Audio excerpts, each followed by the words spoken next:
Hi, I'm Ben. I'm one of the hosts of the Alpha Youth Series, and I want to welcome you to an introduction to Alpha Online. For many leaders, this shift to doing so much more ministry online has been a really steep learning curve. I know it has been for us. But over the last few months, our team has been learning from churches and youth ministries around the world that Alpha Online works. So what I want to do is unpack for you a little bit of what we've been learning to give you a clear picture of what it could look like for you to run Alpha Online. In this session, I want to answer a few questions. What is Alpha? What's unique to running Alpha Online? And what are the easy steps to get started? So first, what is Alpha? Alpha is a series of interactive sessions that explores some of the basics of the Christian faith.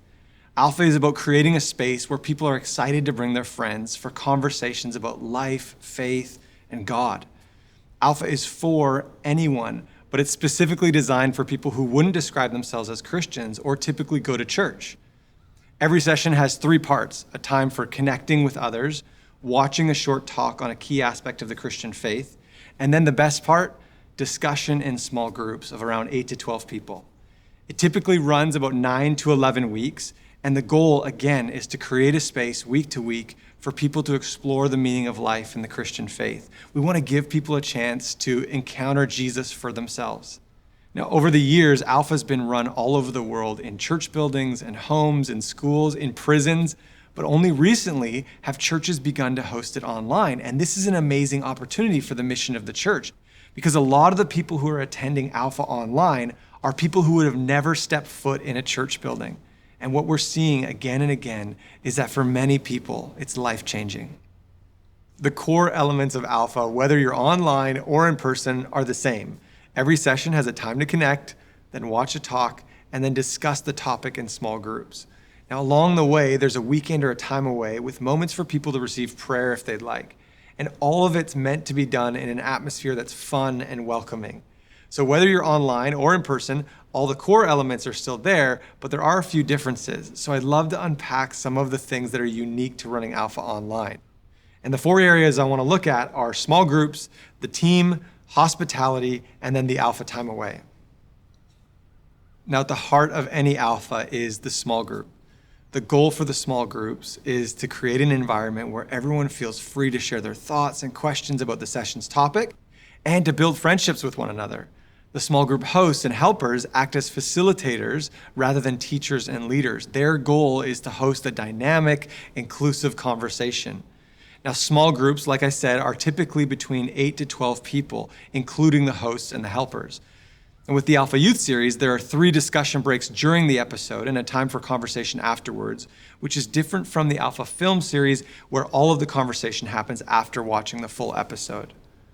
One of the things we're finding about running Alpha Online is that the small group hosts and helpers need to be a bit more proactive in engaging people, helping them feel welcomed and so they can settle in, and then helping everyone understand some of the technical aspects like how to turn their video on and off or how to mute and unmute themselves. And one of the benefits to running Alpha Online, which I really like, is that everyone's names are right on the screen. So it makes it more personal right from the start. I love it. Now, we have a whole team training session dedicated to how to host a great small group that you can use to train your team of hosts and helpers. Now let's look at what you'll need as far as a team, because Alpha works best when you do it with a team. And the number of people you need will depend on the size of your Alpha. So when you run Alpha in person, you need all sorts of people. You need people to set up the space, to prepare the food, welcome people at the door, set up the audio-visual equipment, and then host and help in small groups. But with Alpha Online, thankfully, you don't need most of those team roles. To run Alpha Online, you really only need 4 roles: an MC, a tech person, and small group hosts and helpers. You want an MC who can bring a lot of enthusiasm to welcome people and help everyone feel comfortable when they join. And then you'll need a technology person who can run the online platform. They don't have to be a pro technician, but you want someone who can make sure that the video will actually play, help organize people into small groups, and then solve any minor problems that might come up. And then you need small group hosts and helpers. And both of these have the same main purpose: to facilitate the discussion, with the host being the one who takes the lead in asking questions. Now, because we're online, we do recommend that one of your hosts or your helper is a bit more comfortable with the technology, and so they can help your group with any technical problems that come up. Even simple things like muting and unmuting, turning the video on and off, and using the chat. If you're running Alpha for a small group of friends, you'll want to recruit at least one other person to help you, and then together you can be the MC, the tech person, the host, and the helper. For the last 25 years, the main thing that we've suggested to people when running Alpha in person is to have a meal together. So this has got to be the biggest difference that we're seeing between running Alpha online and in person. But the goal has never been just the meal. The goal has been to be hospitable, to help people feel loved and seen and accepted.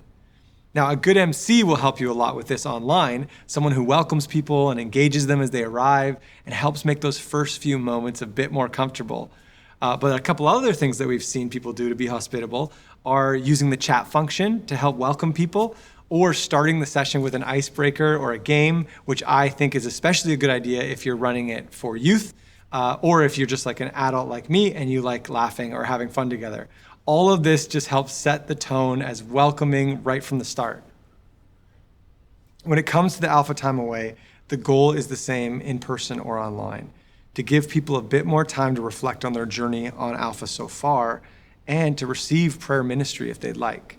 Now, this is the moment where instead of just having a discussion about God after the videos, we try to create a space for people to pray and ask God to fill their hearts with His love by His Holy Spirit.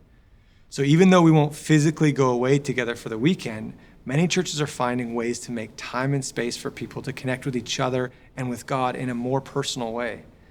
And when it comes to the schedule for your Alpha time away, there are a few different options. For example, you could host it in one evening or on a Saturday where it's a little bit longer than your normal Alpha session together. We've been blown away hearing stories of people experiencing God's presence for themselves through these virtual sessions. And one of the things that really strikes me is that people are experiencing God's love and peace and His presence, but it's not just in a church building, it's actually in their own homes. What I'd like to do now is to give you a 4-step guide to starting an Alpha online. First, you need to choose a digital platform. Currently, we find Zoom really helpful because it has a breakout room feature that enables you to take a larger group and split it into breakout rooms for the discussion time. Now, whichever platform you choose, security is really important, so ask your tech person to look into setting up the appropriate security features. Now, if you do choose to use Zoom, you'll want to upgrade for a small monthly fee, which helps you remove the time limit. Now, if you prefer not to use Zoom or not to upgrade, find a platform that will work for you, like Messenger or Microsoft Teams or Google Meet. Second, create an account on the Alpha website. All of our resources are available for free, including the Alpha Youth series, the Alpha Film series, and the discussion guides. And after you create an account, you'll have access to all of our planning, training, and promotional tools for you and your team. And in the Learning Center, for the person planning the Alpha, there's articles and videos to help them out. Third, train your team. Download the 2 team training videos and plan a time to go through them with your team. The sessions for team training will help prepare your hosts and helpers to facilitate the small group and teach them how to pray with people. And I'd encourage you to think of your team training sessions as a practice call for your Alpha. It gives everyone a chance to experience the platform and get familiar with it and see how it feels to have a conversation in that online environment. It might sound odd, but I find it helpful to expect technical difficulties on every single call I join. I mean, I do everything I can to try to avoid them, but they always seem to pop up. So when I expect them, it helps me not to feel as frustrated or frazzled when they do happen. Fourth, set a launch date.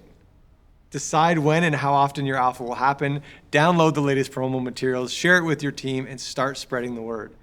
And those are my 4 recommendations to getting started. If I were to add a 5th, it would be to pray. As you begin, as you plan, as your Alpha starts, and all the way along, pray and watch what God does. And please know that we are praying for you. I hope this has been helpful for you in understanding what Alpha is, how it's unique online, and how to get started. Thank you so much for watching.